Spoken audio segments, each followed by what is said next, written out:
Hello दोस्तों, कैसे हो? आज हम बात करने वाले हैं एनटीपीसी में वैकेंसी आई हुई है डिप्टी मैनेजर पोस्ट के लिए। एक्सपीरियंस बेस पे कुछ वैकेंसी निकली हुई हैं, आज हम उनके बारे में बात करेंगे।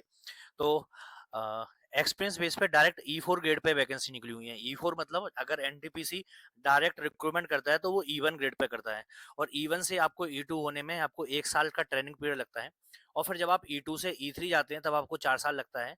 फिर ई3 से ई4 जाने में 4 साल लगता है। तो ऐसे अगर आप देखेंगे तो ई3 से ई4 जाने में फिर 4 साल लगता है। तो आप देखेंगे 4 और 4 8 और 1 9, आपको 9 साल का टाइम लगेगा अगर आप एनटीपीसी में ई1 के थ्रू जाते हैं और यहाँ पे आपको केवल 10 साल का एक्सपीरियंस मांगा हुआ है। तो ये आपके लिए एक बहुत ही बढ़िया अपॉर्चुनिटी है।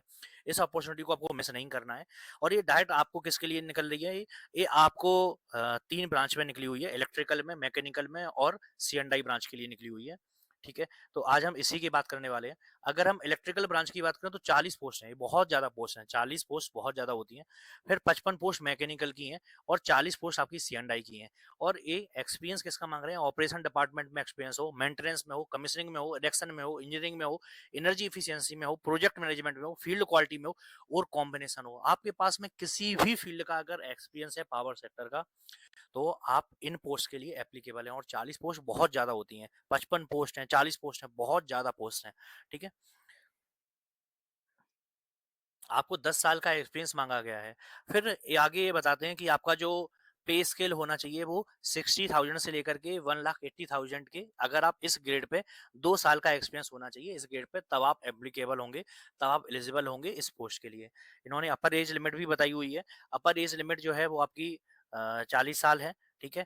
और आपको ई4 ग्रेड पे 70,000 का आपका बेसिक पे रहेगा, 70,000 से लेकर के 2 लाख रुपीज़ तक। और जो वैकेंसीज़ आई हुई हैं उसका बाइफरकेशन दिया हुआ है। यूआर में इलेक्ट्रिकल में 15 है, मैकेनिकल में 21 है और सी&आई में 15 है। फिर ईडब्ल्यूएस, ओबीसी, एससी और एसटी इन सभी की वैकेंसीज दी हुई हैं, ठीक है? और ये जो स्टार मार्क वाली वैकेंसीज हैं, ये सारी star mark vacancy backlog vacancies हैं, ठीक है? तो इन वैकेंसीज काफ़ी ज़्यादा हैं।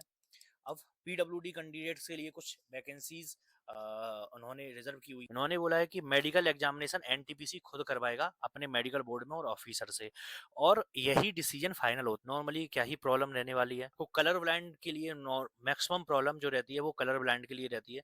कलर ब्लाइंड नहीं होना चाहिए आपको। आप कलर ब्लाइंड अगर हैं तो आपके लिए प्रॉब्लम हो सकती है, ठीक है?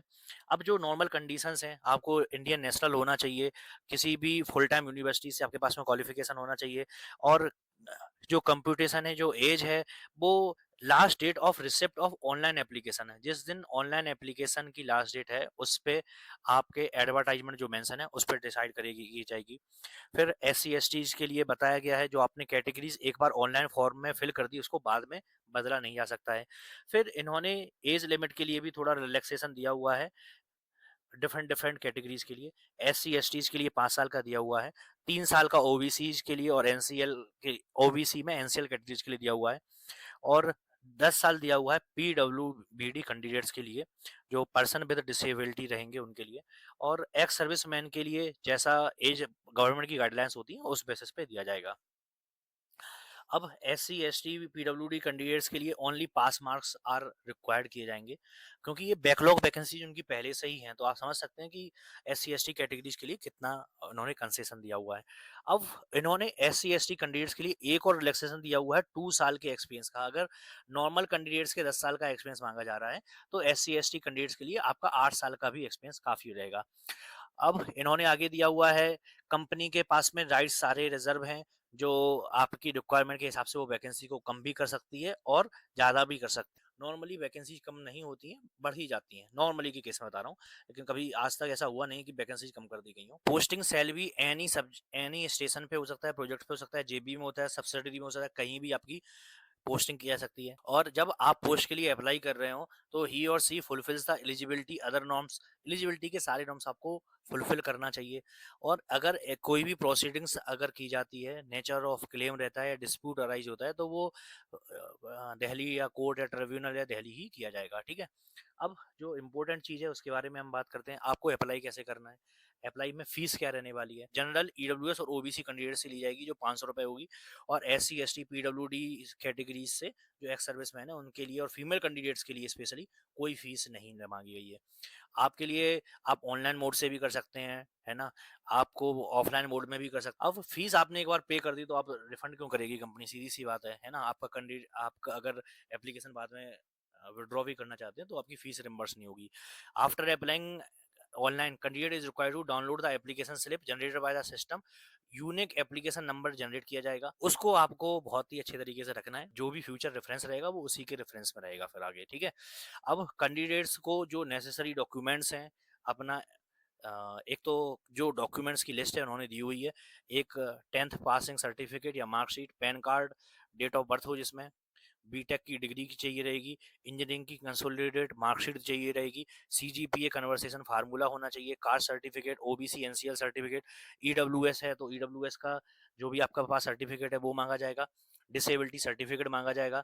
फिर ऑल एक्सपीरियंस रिलेटेड जितने भी एक्सपीरियंस हैं वो सभी आपको सबमिट करना है, ठीक है? ज्वाइनिंग ऑर्डर देना है या रोल असाइनमेंट ऑर्डर देना है, प्रमोशन ऑर्डर देना है, ये सभी आप दे सकते हैं। और साथ साथ में 2 pay slips per year, per every year for each organization. जिस भी ऑर्गेनाइजेशन में जॉब कर रहे, जॉब किए हैं उस ऑर्गेनाइजेशन में आपके पास में 2 पे स्लिप होना चाहिए जो आपको इसमें सबमिट करना रहेगा। अब candidates currently working in government PSU sector must submit NOC. अगर वो गवर्नमेंट और पब्लिक सेक्टर में काम कर रहा है तो उसको क्या करना है, एक एनओसी देने की जरूरत रहेगी। अब जो सबसे बड़ी इंपॉर्टेंट बात है, 12 तारीख से आपका एप्लीकेशन स्टार्ट हो गया तो आज 16 तारीख है तो 4 दिन तो आपके हो ही चुके हैं। अब आपके पास में 10 दिन और बचे हैं और आप अप्लाई कर सकते हैं 26 तारीख तक। इन्होंने हालांकि यहाँ पर ये कंफर्म नहीं किया हुआ है कि आपका सिलेक्शन होगा कैसे। आपने अप्लाई किया, अप्लाई के बाद नॉर्मली यहाँ पे कोई एग्जाम नहीं होने वाला है।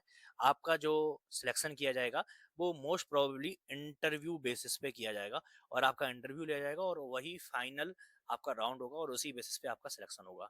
फिर एक ही जो चीज़ बचती है वो मेडिकल राउंड बचती है, और मेडिकल में मैक्सिमम कैंडिडेट्स को सिलेक्ट कर लिया जाता है।